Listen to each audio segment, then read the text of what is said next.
For the most part, I was very pleased with today. We got some extra film time to watch that scrimmage in detail, make the corrections. We got some early correction work done. We had a little lull in special teams. We needed to make sure that never happens again. So I had to add some minutes to that deal, but they finished practice really well. We got a lot of work done, a lot of good teaching tape, especially given that this is our last practice without pads. So I'm excited about where we are and anxious to get the pads back on and get after it again tomorrow. What were the things that you saw on film that needed correcting?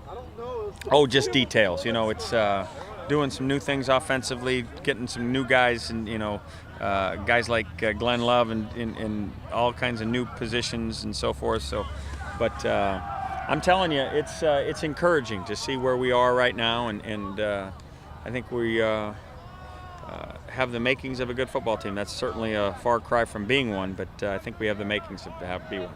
So you're still using the revolver here today? So. Yeah, we're going to continue, see a little bit more of it. I think it's worth continued investment, and we know what we know, so we can go back to the other stuff anytime, and we probably will here before spring's over, just so our defense can get some look at some more conventional offense, which is certainly a big part of the Pac-10 scene, but we want to keep exploring.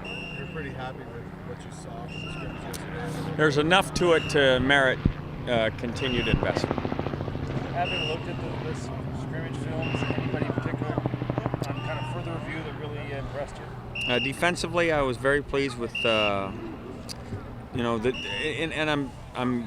it's usual that I leave out the guys who are more established. You know, the Akeem Ayers, the Raheem Moores, the Dayton Jones, the guys who have played a lot of football here.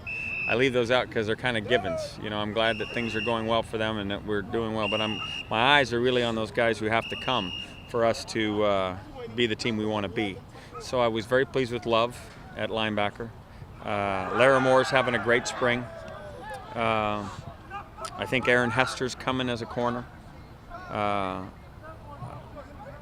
We are Nate Chandler is a good experiment gone very right at defensive line. And then offensively, again, leaving out the Taylor Embrys and the Rosarios, the kids who played, Kevin Prince's. I like Ryan Taylor at center. I think he's doing a great job, giving good competition for Maava. Foye showed flashes. He's still a little nicked up. Didn't work out today because of that still hip flexor bugging him. I thought we still need Randall and Jerry and Ricky Marvray to come. They're still a little inconsistent in terms of knowing what to do. Those guys, it's imperative that those guys arrive. But I see good things. I really do. Speaking of guys who didn't practice, Tony Dye is going through some tests, just some precautionary tests, but expect him back here no later than Thursday. Tests on what? An irregular heartbeat.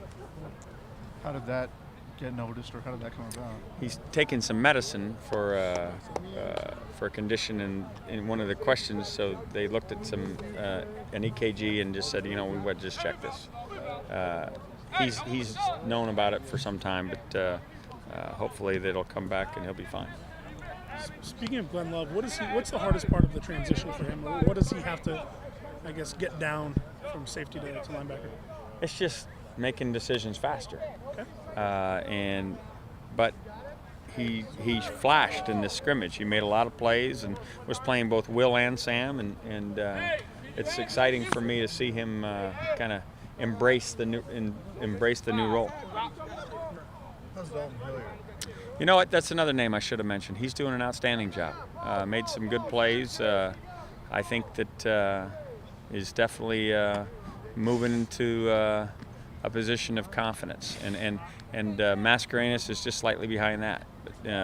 But I think both are going to be good players. Is he competing potentially for the strong safety spot? Oh, absolutely. They're all competing for those spots.